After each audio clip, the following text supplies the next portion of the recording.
Praise the Lord. नमस्कार। मैं pastor Pradeep Kumar Sharma आज आपके साथ परमेश्वर का वचन बांटना चाहता हूँ।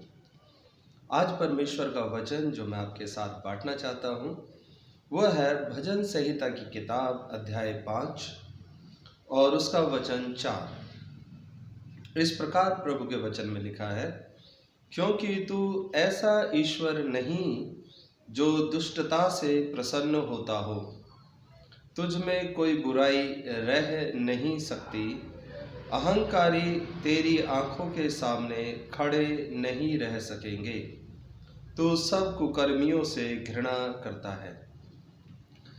प्रभु यीशु मसीह अपने वचनों के अंदर जब उन्होंने शिक्षा दी तब प्रभु ने बताया कि एक विश्वासी को किस तरह से परमेश्वर के भवन में आना चाहिए, किस प्रकार प्रार्थना के आवरण में, किस प्रकार प्रार्थना के आचरण में उसको बढ़ना चाहिए। यहाँ पर यह वचन उस बात को और ज़्यादा सपोर्ट करते हुए बताता है कि परमेश्वर कैसा परमेश्वर है।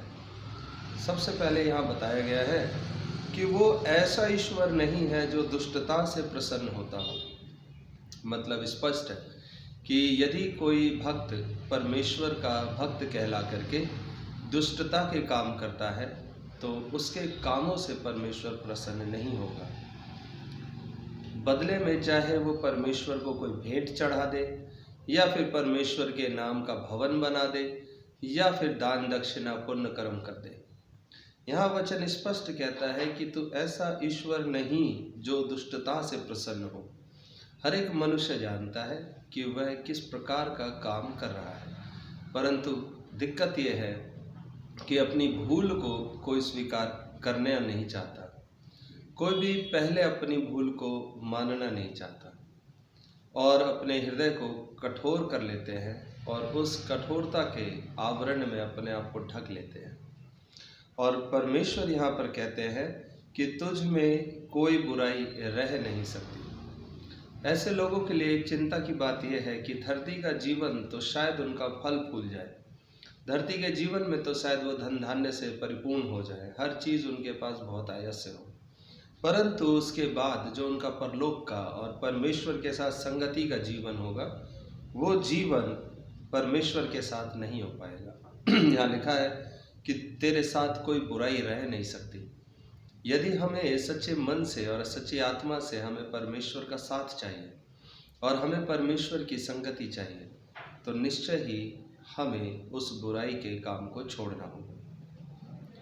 वचन हमें ऐसे बताता है कि प्रभु यीशु मसीह ने एक बार शिक्षा दी और लोगों को बताया कि जब तू मंदिर में अपनी भेंट लेकर के जाता है, अपने चढ़ावों को लेकर के जाता है और वहाँ अगर तुझे स्मरण होता है कि तूने तेरे भाई के खिलाफ कोई काम किया है और तेरे भाई के मन में इस बात को लेकर के कोई शिकायत है, तो अपनी भेंट वहाँ वेदी के पास रख करके उस पर चढ़ाना नहीं है, अभी उसके पास रख करके वापस लौट जा और जा कर के अपने भाई के साथ मेल मिलाप कर ले।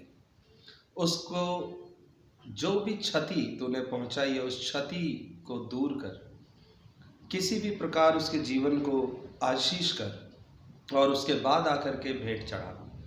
ये मत्ती के सुसमाचार में अध्याय 5 में इस तरह से लिखा है, इसलिए यदि तू अपनी भेंट वेदी पर लाए और वहाँ तुझे याद आए कि मेरे भाई को मुझसे कोई शिकायत है, इसका मतलब है कि जरूर से हमने अपने भाई के प्रति कोई काम कर दिया है और उसको इस बात की शिकायत है।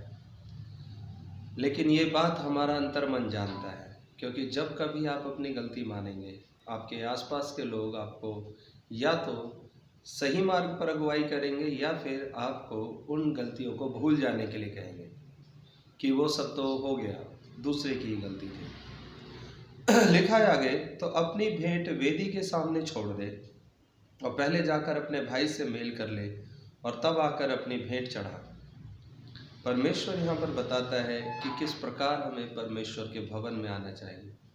यदि हम पीछे अपने तमाम कामों को बर्बाद करें और रिश्तों को खराब कर दें और अपने भाइयों के साथ, अपने मित्रों के साथ हम धोखा करें, उनके साथ में हम बुराई करें और उसके बाद हम परमेश्वर के भवन में जा कर के उसको मनाने की कोशिश करें, उसे भेंट चढ़ाने का कार्य करें, तो ये दुनिया की नज़र से तो लोग कर लेंगे। ऐसा होता भी था, लोग ऐसा करते भी थे और आज भी ऐसा होता है। आपको परमेश्वर की अगर आवाज़ सुननी है तो आपको ठहरना पड़ेगा, आपको अपने अंतरात्मा में झांकना पड़ेगा कि कहीं हम उसके नियम से तो नहीं भटक गए। एक शब्द है विश्वासघात, और ये विश्वास का घात तो हमने नहीं करा। यदि हमारे भाई ने हमारे ऊपर विश्वास किया है, कहीं हमने उसकी निंदा और उसकी बुराई तो नहीं करी, हमने उसके विश्वास को तोड़ तो नहीं दिया। यदि हमने ऐसे काम किए हैं तो निश्चय ही हमारे भाई ने हमारे कारण ठोकर खाई है, और यहाँ पर हमारा फ़र्ज़ बनता है कि हम जा कर के उससे इस बात के लिए मेल मिलाप करें, उसे इस बात के लिए माफ़ी मांगें, और वो जो प्रेम हमें दिखाएगा वही प्रेम है जो परमेश्वर चाहते हैं कि वो हमें दिखाए।